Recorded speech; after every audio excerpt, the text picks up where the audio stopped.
everyone. I hope everyone is as excited as I am today. This morning, I want to introduce you to our special guest, Armando Hernandez. Armando, thank you so much for being here this morning. Armando has been in the insurance industry for the past 7 years. Armando, do you want to let them know a little bit about yourself? Yeah, thank you for having me here, Brenda.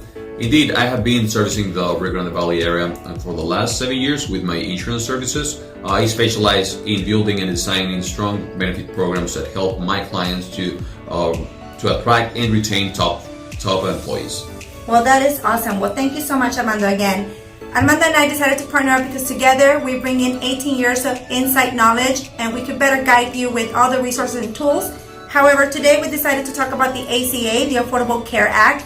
That is something that I believe that a lot of employers are still not understanding how that, if they're subject to a penalty or not, or what is it that they have to do in order to understand if they're subject to a penalty. Well, the ACA reform, it's a very complex reform that is constantly changing. We're staying in compliance for HR and for employers is very, very challenging for them.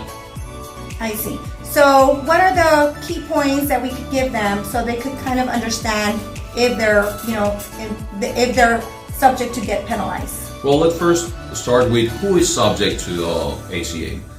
The ACA states that employers with 50 or more full-time employees or full-time equivalent employees are subject to offer a minimum value plan.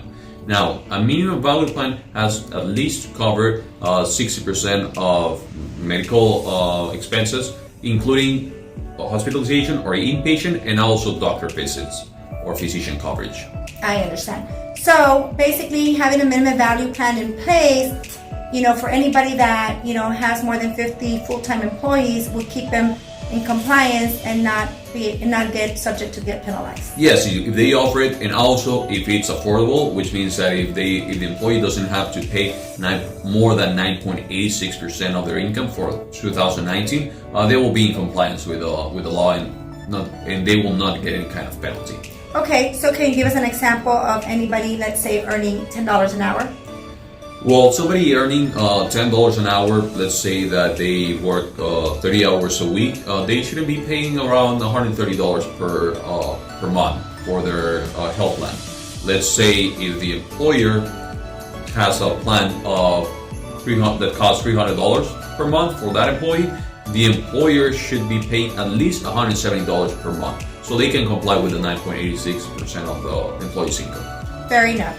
So now, if an employer has less than 50 full-time employees, should they not be concerned of any penalties?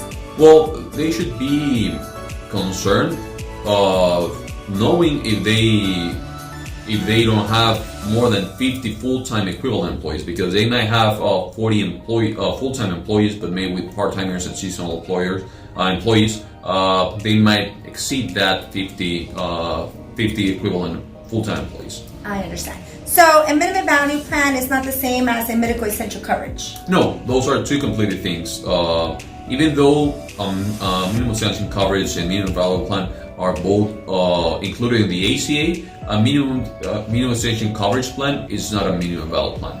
I understand. So having a minimum value plan will keep you in compliance and of course you don't have to pay a penalty if you have it in place, which means that you have to have a plan in place. Yeah, you need to have a plan in place. That means that the insurance company will accept your group of coverage, and you have employees in the plan. I understand. So a minimum essential coverage, just to let for my understanding, is that if a lot of employers that do offer just a minimum essential coverage, they are protecting themselves, but however, they're taking a risk that an employee could opt out of the plan and go into the exchange and get a subsidy and put the employer at risk. Yeah, that's correct. The employee, if there's an employer that they offer the minimum essential coverage plan or the MEC plan, that employee can still have the right to opt out, to decline that coverage, and still go to the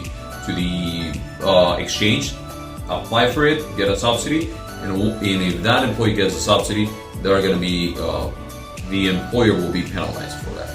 Fair enough. Well, I hope you were able to gather some good information, and of course, Thank you again, Armando, for being here so much. And then again, stay tuned because we're going to be able to bring you more information.